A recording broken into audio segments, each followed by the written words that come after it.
Hello and happy Wednesday. We will be starting Unit 4 today, and you're going to need both your notebook and your iPad, which you're currently on. Let's get your notebooks out and put in the top header, Unit 4, Section 4.1.1, Similar Figures. Pause this video and come back to it when you have finished doing that.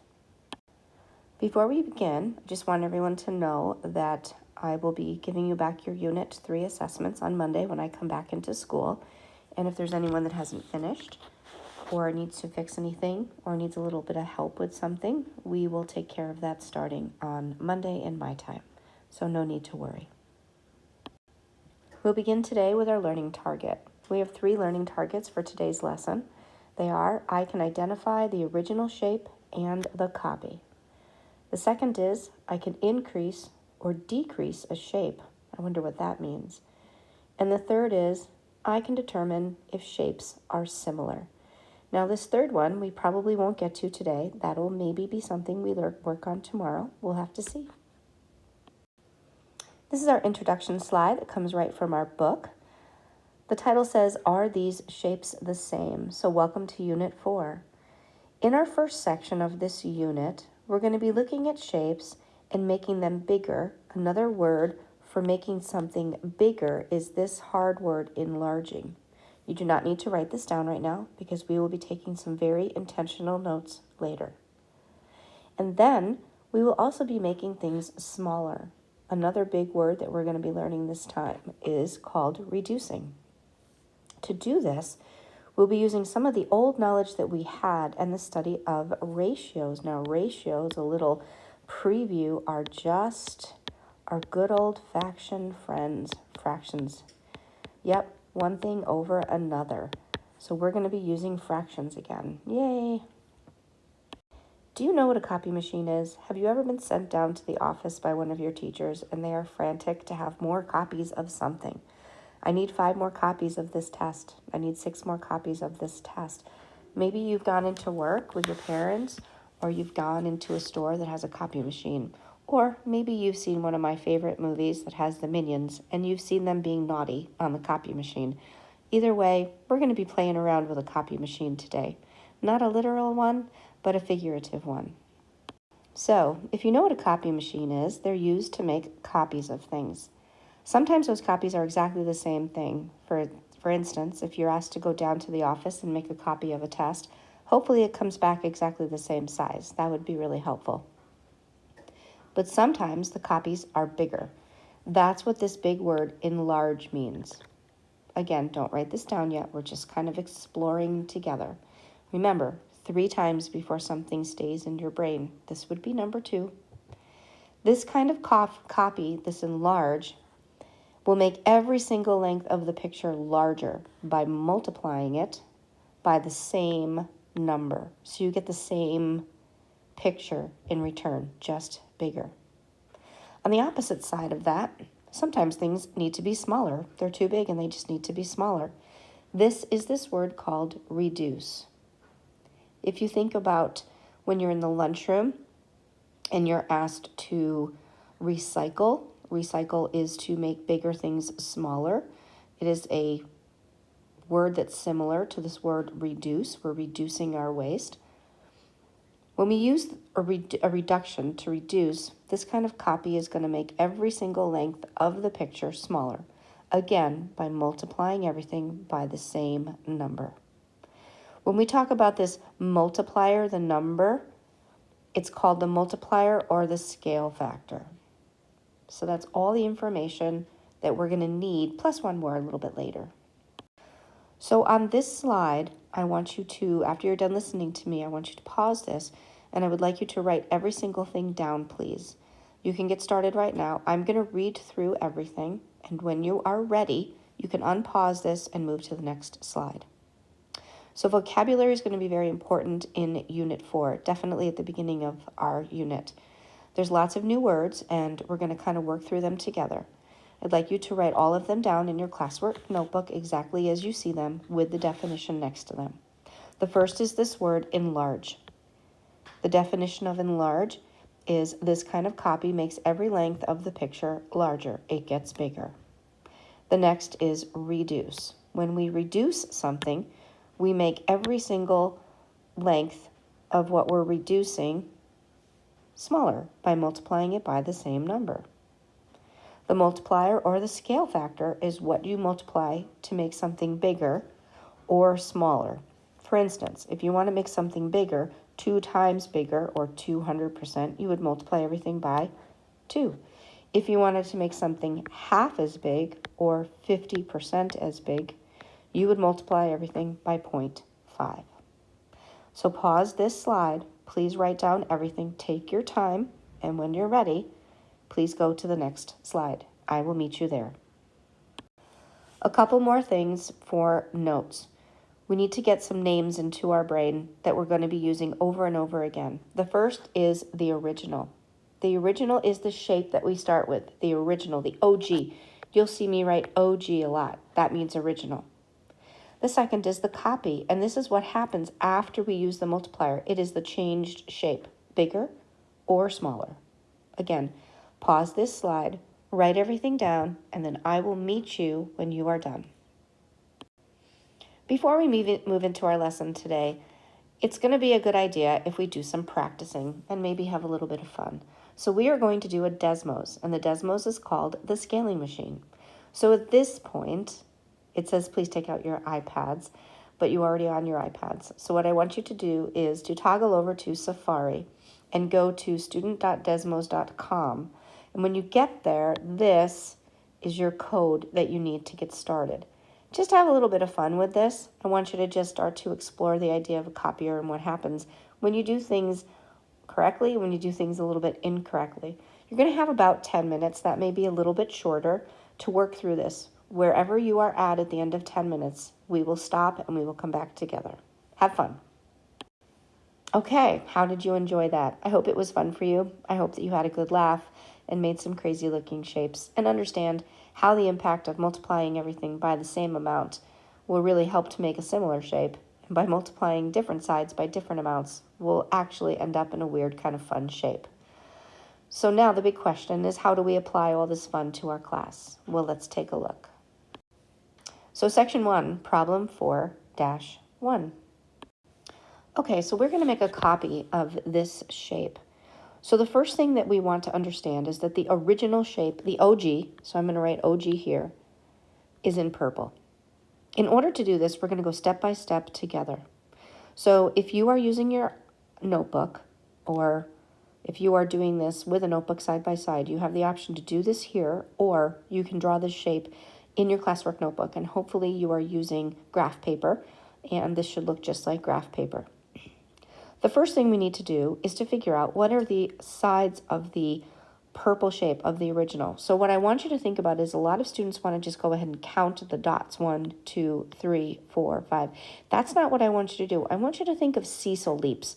So if he's to go from here to here, that's 1, 2, 3, and 4. So the side length here is going to be 4. So I do not want you to count the dots. I want you to count that distance in between, just like when we're doing our scales. If you do that and you go all the way around, why don't you go ahead and do that and then come back to me. So once you've done that, you can see that each side of this shape is 4. So hopefully you know that this is a square. A square has 4 sides that are all the same length. So the side length is 4. And we can leave the units off for now. We don't need those. We'll add those in later on. Step 1 says that we want to enlarge, we want to make bigger the shape by 200%. It means you're going to be multiplying each side of this square by 2 and then drawing the new shape.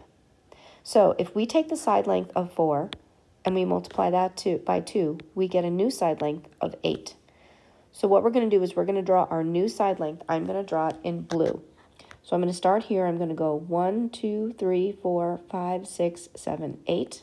And then I'm going to come down 1, 2, 3, 4, 5, 6, 7, and 8.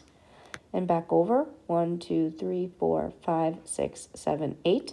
And then back up 1, 2, 3, 4, 5, 6, 7, and 8. So here is my enlarged copy. and each of the side lengths are 8 all the way around. Okay, so now let's try to reduce our shape. We're going to reduce the shape by 50%, which means we're going to multiply each of the lengths by 0.5, or we're going to take half of the side. So if our original shape was 4 and we take half of that, the new one is going to have a side length of 2. So let's go ahead and do that. You can pause this and then come back and check your work, or go right ahead and work on it with me. I'm going to draw this new shape in red. So 1, 2, 1, 2, 1, 2, and 1, 2. So this is our reduced. Each side length is 2. And there you go. You made an enlargement and a reduction of a 4x4 square. Congratulations. Okay, some more big words. So corresponding sides. When two shapes, are similar, they have sides that are called corresponding. Big word, please write it down. Corresponding sides are sides that are in the same place in two different shapes. So if you look at this example right here, you can see if this was our OG and this was our copy, you can see that A and B, A to B, and X and Y are both red. Those are corresponding sides. And then B to C and Y to Z are blue, and they are also corresponding sides. And then A to C and X to Z are green, and they are also corresponding sides. So this is going to be important because eventually, like the next problem, we're going to have sides that aren't squares or aren't triangles that are all the same length. And you need to keep track of which side is which when you are going from the original to a bigger, an enlargement, or the original to a reduction, the small one. Of course, we have a formula for this. It is called the ratio formula. The ratio formula takes the length of the copy over top of the original length. That is our ratio right here. And when you do that math and you simplify that fraction, you would get the original scale factor. So definitely write this one down too. So let's try one more if you're up for it.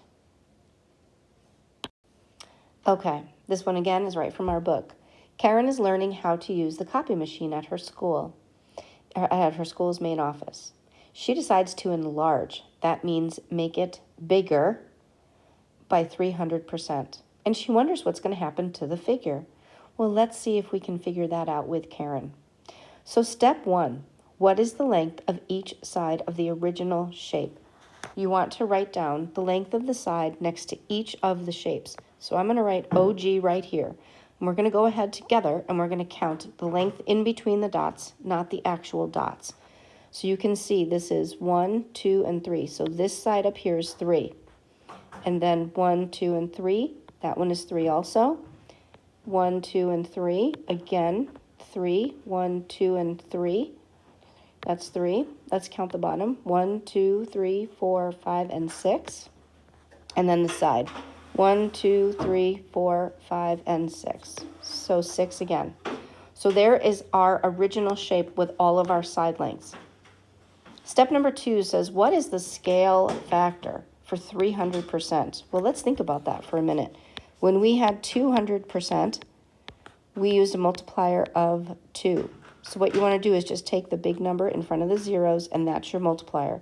So the scale factor for 300% is going to be times 3. So let's multiply each side of our new shape, by 3 to get our new shape. I'm going to use a different color. I'm going to use red for this one. So the 3 times 3, that's going to be 9, and we've got a whole bunch of those. And then the 6 times 3, that's going to equal 18. So when we draw this shape, we're going to have to be super careful about our placement to make sure that we can put it onto this new canvas that we have and not run off the side. So the first thing I'm going to do is I'm going to come way over to this side, and I'm going to count 18 in just to make sure that I can get that many. So I'm going to start down here. 1, 2, 3, 4, 5, 6, 7, 8, 9, 10, 11, 12, 13, 14, 15, 16, 17, 18. So you can see I'm super close to the other one. And now we're going to count up 18. 1, 2, 3, 4, 5, 6, 7, 8, 9, 10, 11, 12, 13, 14, 15, 16, 17, 18. Wow, I just barely made it. We're going to keep those sides labeled.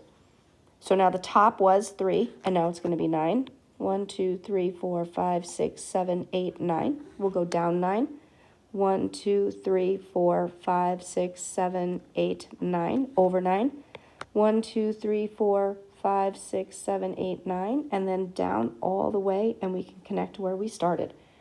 Let's write our side lengths on each side. And there we go. We have enlarged our shape by a scale factor of 300%.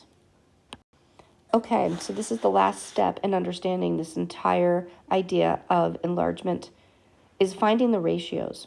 So what I want you to think about is we had our original shape that looked like this, and it was 3s all the way around and then 6s. And then we had our new shape, and it was 9s all the way around and then 18.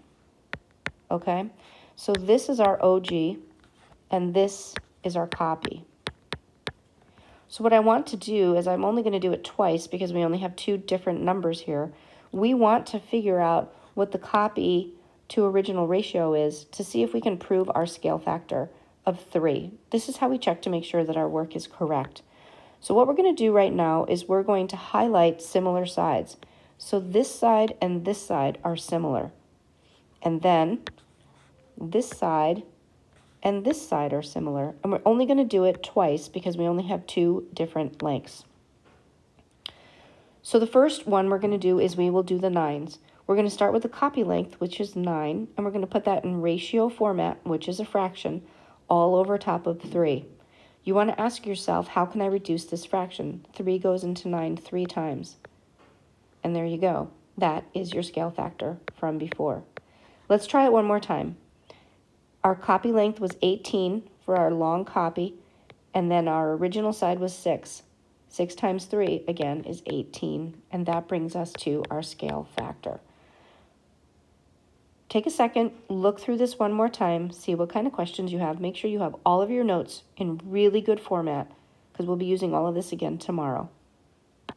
Okay, the last thing I have for you is to go back to Canvas and go to the modules for today, and you will see an R&P listed. You're to complete problem number 9 and problem number 1. I know that they're oddly ordered, but they are the first 2 problems on they're the first page, basically. Complete both of those problems. Tomorrow there will be a key available for you. Ask questions, see where you're at, work with your team. If you do have extra time in the module, there is a Canvas quiz that you can work on to practice your scale factor and fraction reducing. I hope you have a fabulous day, and I will talk with you tomorrow.